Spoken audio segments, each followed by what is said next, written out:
اعوذ باللہ من الشیطان الرجیم بسم اللہ الرحمن الرحیم الحمدللہ رب العالمین الصلاۃ والسلام علی اشرف الانبیاء والمرسلین حبیب الہ العالمین ابوالقاسم محمد صلی اللہ علیہ وسلم ثم صلاۃ والسلام علی اہل بیتہ الطیبین الطاہرین المعصومین خصوصا علی امیر المؤمنین علی ابن ابی طالب علیہ الصلاۃ والسلام ورحمۃ اللہ علی احبابہم واصحابہم وشیعتہم ومحبیہم وموالیہ ولعنۃ اللہ علی اعدائہم اجمعین اما بعد بسم اللہ الرحمن الرحیم قل اعوذ برب الناس مالک الناس الہ الناس من شر الوسواس الخناس۔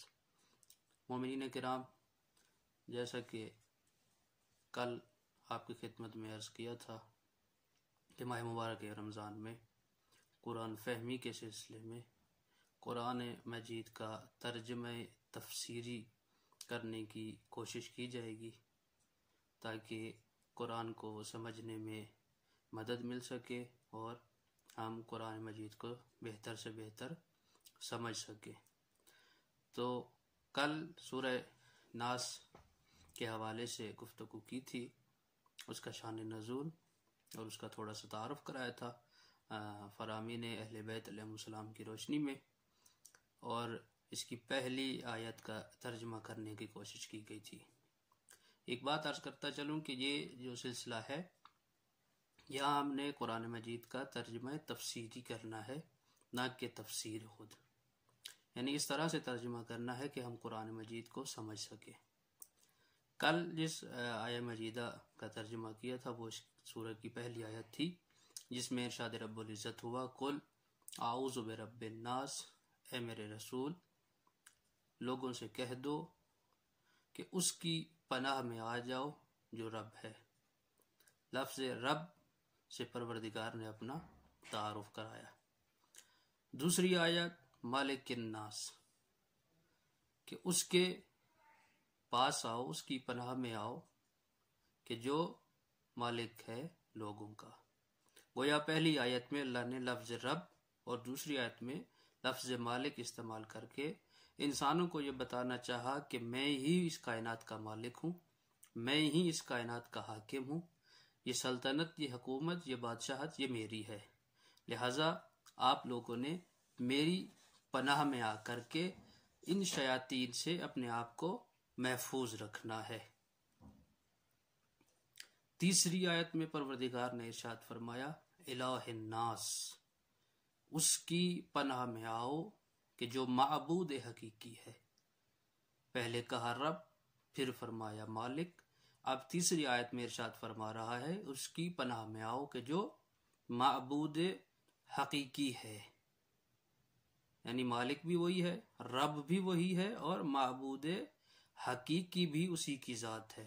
اس ذات کے علاوہ کوئی بھی آپ کو شیاطین کے شرور سے محفوظ نہیں رکھ سکتا، کوئی بھی آپ کو بچا نہیں سکتا، اور جو بھی اس کی ذات کی پناہ میں آئے گا اس نے پناہ میں آنے کے بعد نجات حاصل کر لی، وہ نجات دہندہ کے ہاتھوں میں جانے کے بعد فلاح پا جائے گا۔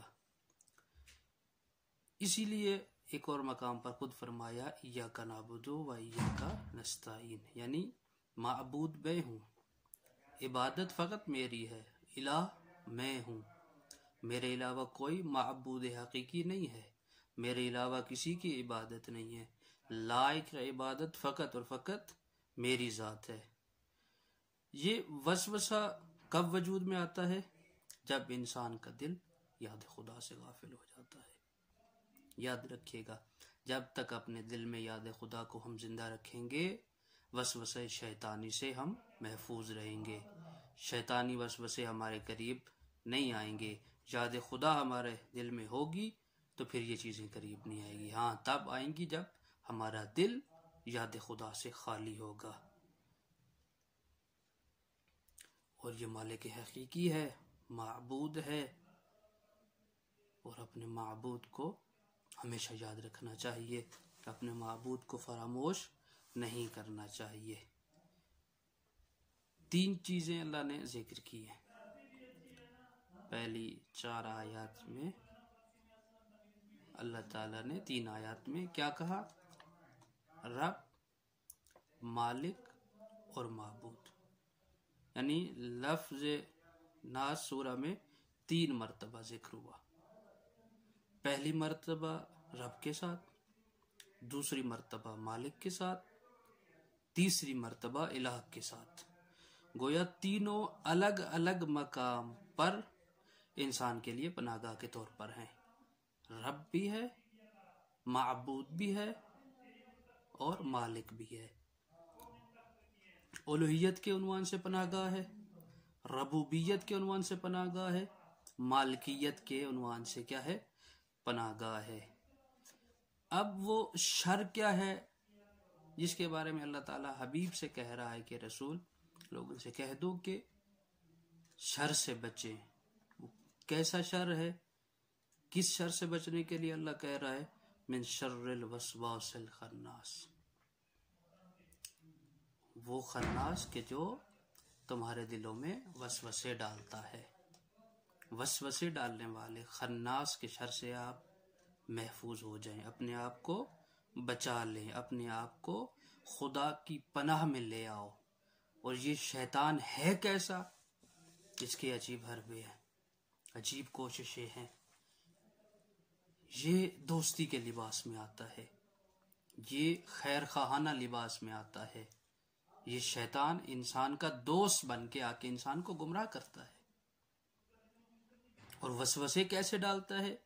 حکومت کا لالچ دے کر، شہرت کا لالچ دے کر، کہ تو یہ ہو سکتا تھا، یہ نہیں ہے، یہ ہو سکتا تھا، یہ نہیں ہے۔ یعنی انسان کو زیادہ سے زیادہ گمراہ کرنے کی یہ کیا کرتا ہے؟ کوشش کرتا ہے۔ اور اللہ فرما رہا ہے کہ اے انسان اس کے وسوسوں سے بچ۔ اور کیسے بچ سکتا ہے؟